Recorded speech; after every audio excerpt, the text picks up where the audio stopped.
हम प्रोग्राम का सिलसिला आगे बढ़ाएंगे और बात करेंगे वज़ीर आज़म के मुआविन खुसूसी वज़ीर ममलिकत हुज़ैफ़ा रहमान साहब ने हमें ज्वाइन किया। हुज़ैफ़ा साहब बहुत शुक्रिया। गो के हम तवक्को कर रहे थे आप थोड़ा जल्दी हमें ज्वाइन करेंगे। बहरहाल आपके मशकूर हैं कि आपने वक्त दिया।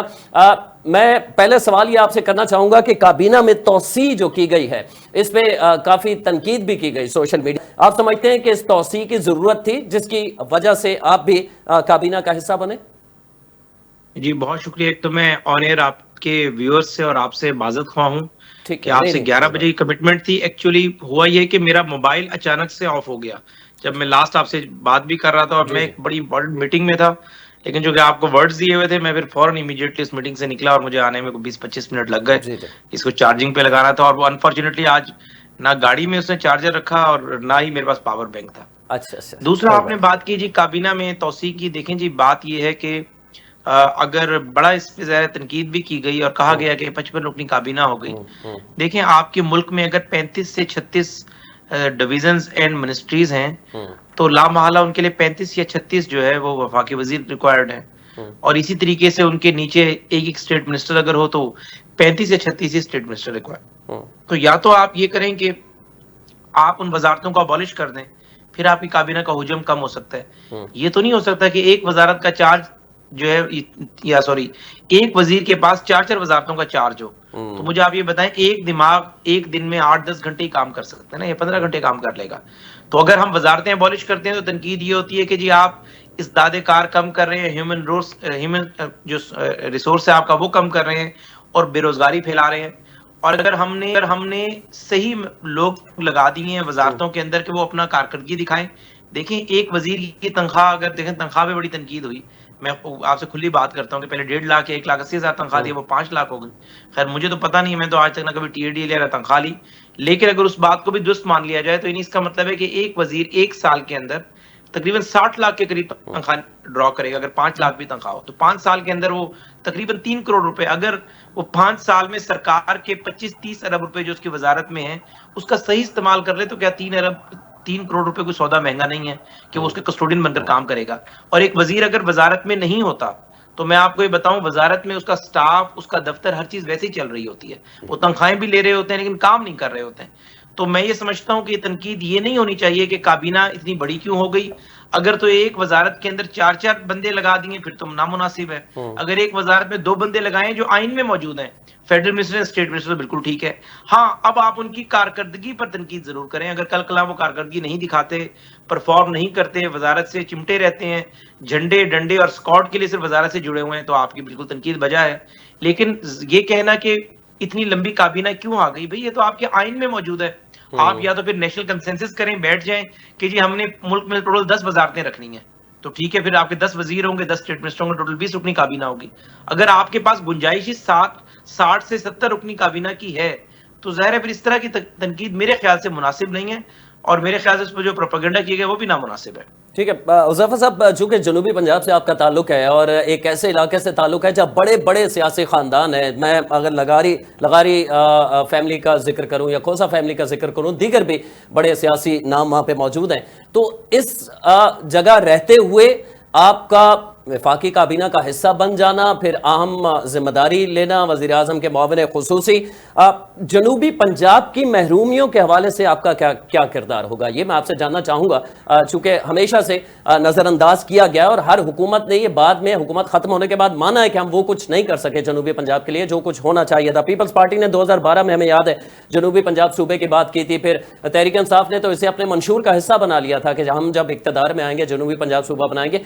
आपकी पार्टी जिससे आप मंसूब हैं, उस उनकी जानिब से कभी इस तरह खुल के जनूबी पंजाब सूबे की हिमायत नहीं की गई, अलबत्ता महरूमियों का जिक्र जरूर किया जाता है। तो आपका मौक़िफ़ उससे मुख्तलिफ है या वही है जो जनूबी पंजाब के लोगों का है? आप समझते हैं कि सूबा बनाना नागुज़ीर है या इससे अलावा या इसके बगैर जो है वो महरूमियाँ दूर की जा सकती हैं? देखिए जी, बहुत शुक्रिया, आपने दुरुस्त फरमाया कि जिस इलाके से मेरा ताल्लुक है हमेशा वहां पर सरदार वडेरों का राज रहा। हम्म, और उन लोगों को ये भी नहीं पता कि उन्होंने आखिरी इलेक्शन किस जमात के टिकट पर लड़ा है। और अच्छा अच्छा। ये मियाँ नवाज शरीफ साहब का और मेरे वजीर आजम मियाँ शहबाज शरीफ का मुझ पर एतमाद है कि उन्होंने ऐसे इलाके से मेरा इंतखाब किया और मुझे उस हाईएस्ट मेज पर बैठने का मौका फराहम किया, जो इस मुल्क की डिसीजन मेकिंग अथॉरिटी है या डिसीजन मेकिंग पावर है, जहां पर मुल्क के फैसले होते हैं। तो देखिए, एक बात तो ये है कि मैं जनूबी पंजाब से हूँ, मेरे ख्याल से मेरी बात का वजन जरा ज्यादा होगा अगर मैं उस इलाके की बात करूंगा। तो एक आपने अक्सर औकात जो है, आशिक बुज़दार एक शायर है, जी जी। उन्होंने एक नज़्म लिखी कि असा कैदी तख्त लाहौर दे, सारे मुंह ते जंदरे जबर दे। तो मैं जब जामपुर गया तो वो भी उस जलसे में थे पड़े, तो उन्होंने ये पढ़ी। तो मैंने उनसे कहा कि मैंने कहा शायर आदमी है, लिटरेरी आदमी है, तो इनसे बसद एहतराम मैं इख्तिलाफ करूंगा। ये बेसिकली है कि असा कैदी अपने सरदारा दे, सारे मुंह ते जंदरे मुनाफकत दे। तो अच्छा। बेसिकली मुझे आप ये बताएं कि डेरा गाजी खान का 4 साल वजीर आला था, उससे पहले डेरा गाजी खान का 3 महीने वजीर आला रहा, उससे पहले डीजी खान का गवर्नर रहा, उससे पहले डेरा गाजी खान डिवीजन का जो है, अल्लाह आपका भला करे, सदर मुमलिकत प्रेसिडेंट ऑफ पाकिस्तान फारूक रहा, साहब। उससे पहले आपका डेरा गाजी खान का वजीर आजम पाकिस्तान मीर बलशीर मजारी रहे। जी।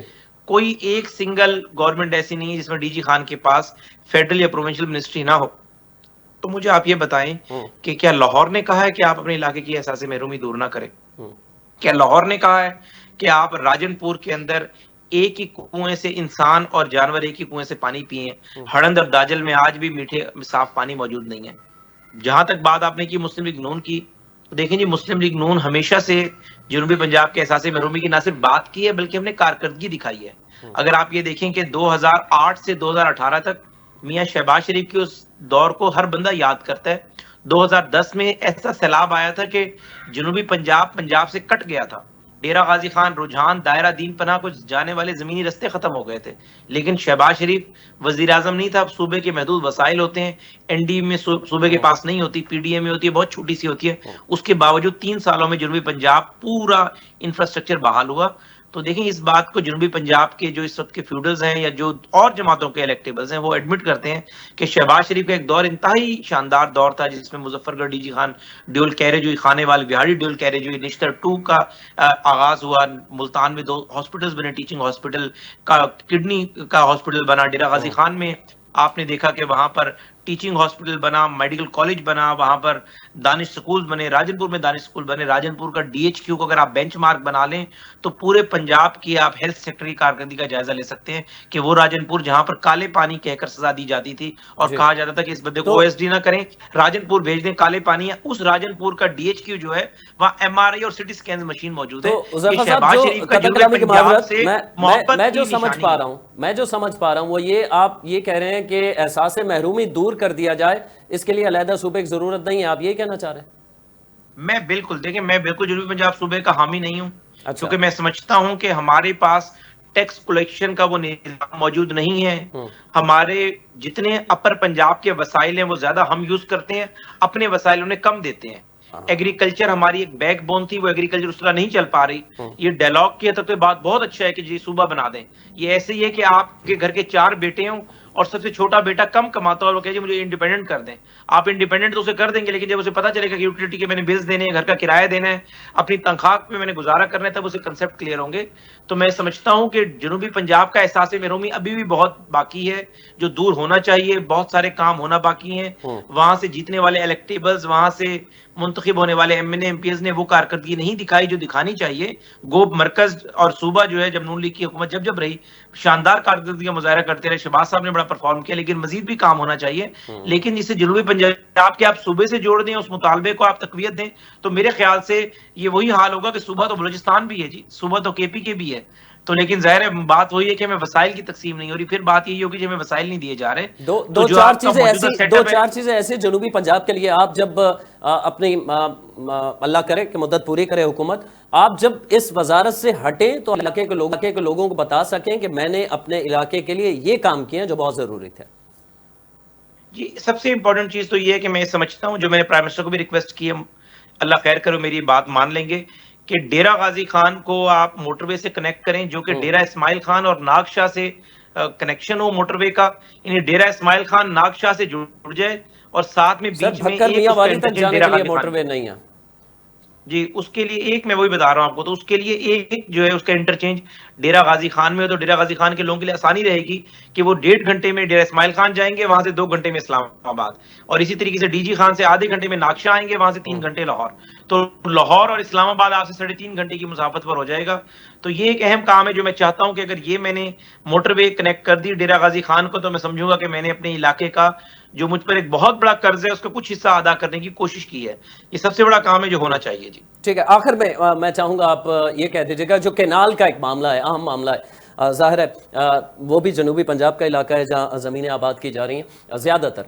तो इस पे पीपल्स पार्टी की जो नाराज़गी है, इस हवाले से वफाकी हुकूमत है या नून लीग की हुकूमत हम यूँ कहें, वो पूरी तरह अवेयर है, वो ये समझती है कि पीपल्स पार्टी के बगैर ज़ाहिर है उनकी हुकूमत नहीं चल पाएगी, उन्हें नाराज़ नहीं किया जा सकता। ये क्या मामला है? आप अफ़ाम तफ़हीम से मामला हल होता हुआ आप देख रहे हैं? और दूसरा ये कि पीटीआई से मुज़ाकरात के हवाले से, जो इस्टेब्लिशमेंट से मुज़ाकरात की ख्वाहिश है बानी पीटीआई की, वो हो रहे नहीं हो रहे? आपके कुछ इल्म में है इस तरह? जी, मैं दोनों सवालों का कोशिश करूँगा, टाइम कम है, बड़े इख्तिसार से जवाब आपको दे दूँ। जी। पहला बात तो ये कि नहरों वाला मामला मैं क्लियर कर रहा हूँ कैटेगोरिकली, 10-15 दिन से मैं इसको बड़ी कंट्रोल कोशिश कर रहा था कि बैलेंस बात करूँ और मुबहम अंदाज में इसको कवर करने की कोशिश करूँ। लेकिन ये एक बात क्लियर है कि जो नहरों वाला मामला है, 16 महीने की पीडीएम हुकूमत थी, उसमें एसआईएफसी बनी, ग्रीन पाकिस्तान इनिशिएटिव की बात हुई, बिलावल भुट्टो उस हुकूमत का हिस्सा थे, और यही तय हुआ कि आपकी जो इकोनॉमी है वो एग्रीकल्चर बेस्ड इकोनॉमी है, एग्रीकल्चर से इकोनॉमी खड़ी हो सकती है। आप 5-6 अरब डॉलर की कपास जो है आपने वो इंपोर्ट करना शुरू कर दी है, और आप जो है वो किसी दौर में एक्सपोर्ट किया करते थे। तो मकसद ये कि आप कि यानी मुल्क में जिस शोबे में आप खुद कफील थे, उस शोबे में आप ज़ाहिर है पीछे जा रहे हैं। गंदम भी कभी-कभी आपको जो है इंपोर्ट करना पड़ जाती है। तो इस वजह से कहा गया कि ग्रीन पाकिस्तान इनिशिएटिव हो, तो ये बात ज़हन में रखें कि जिन इलाकों को सैराब करना है, बहावलपुर, रहीम यार खान, सादकाबाद के वो रेगिस्तानी इलाके, ये सिंध का बॉर्डर है। ये जब ये एरिया खुशहाल होगा तो सिंध भी खुशहाल होगा, और ये नहरें सिंध के एरिया को भी खुशहाल करेंगी, जिसमें कश्मोर है, जामशोरो है, ये सारे रेगिस्तानी इलाके आपके जितने भी हैं। तो मकसद कहने का ये कि उसको इस तरह कंट्रोवर्शियल बना देने के नून लीग का कोई ब्रेन चाइल्ड है। मुझे पता है नून लीग के तो किसी एमएनए, एमपी, किसी इलेक्टेबल, किसी नून लीग के नोटेबल की तो एक मरला जमीन नहीं है उन इलाकों के अंदर। वो स्टेट ओन लैंड है, और स्टेट नहीं आगे अलॉट करनी है, आम लोगों को अलॉट करनी है।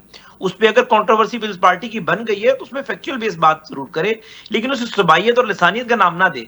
मुमकिन है उसमें पीपल्स पार्टी ने एग्री किया हो, अब डिसएग्री कर रही है, कोई फैक्चुअल बातें सामने आ गई हो, उसका जो तरीकेकार है वो चेंज हो सकता है कि आपदा पीपल्स पार्टी समझ रही हो कि नहरें बनाना ठीक है, लेकिन ये नहरों से पानी जो है, कभी बारिशें अगर कम हो गई तो इन नहरों में पानी चला जाएगा, हमारे पास बिल्कुल नहीं आएगा। अगर पानी ज्यादा हुआ तो चलो फिर तो ठीक है, नहरें चल सकती हैं। तो उसके लिए आप मैकेनिज्म बना सकते हैं, रेगुलेटर सिंध हो सकता है कि इन नहरों को जब पानी देना है, कितना देना है, उसकी रेगुलेशन का अख्तियार सिंध हुकूमत के पास हो। ये सब बातें हो सकती हैं, लेकिन उसको ये दे देना कि शायद कोई एक सूबा अपनी बंजर जमीनें आबाद करने के लिए सारा कुछ कर रहा है, तो मेरे भाई आप होश के नाखून लें, इस तरह का बात ना करें, मुनासिब नहीं है। बात यह कि पीपल्स पार्टी हमारी स्ट्रॉन्ग इत्तेहादी है, हम समझते हैं कि वो इत्तेहाद और आप चलना मिलकर चाहिए, चलेंगे। और आखिर में वो चलेगा। मुख्तसरन कह दीजिएगा कि मुज़ाकरात के हवाले से जो खबरें सामने आ रही हैं, क्या हो रहे हैं पीटीआई से मुज़ाकरात? देखिए, पीटीआई को जब भी मुज़ाकरात करने हैं तो हमारे साथ कर रहे हैं, बाकी वो खबरें जितनी मर्जी चलवा लें कि अच्छा। दरअसल मुज़ाकरात हो रहे हैं, एस्टेब्लिशमेंट से हो रहे हैं, घुमा फिरा के कोई खत की बात कर दें, ट्वीट की बात कर दें। वो कहते हैं मैं ना कि आपके चैनल के रिलीफ थ्रू वहीं से मिलेगा, कैटेगोरिकली हुकूमत कह तो रहा हूं बेबस है। कि जब जब वो अगर बेबस है तो फिर कर लेना जी मुज़ाकरात, क्यों नहीं हो पा रहे? आर्मी चीफ ने कैटेगोरिकली कहा था कि जी मैंने किसी खत का कोई जवाब नहीं दिया, बल्कि उन्होंने कहा मुझे खत मौसूल ही नहीं हुआ।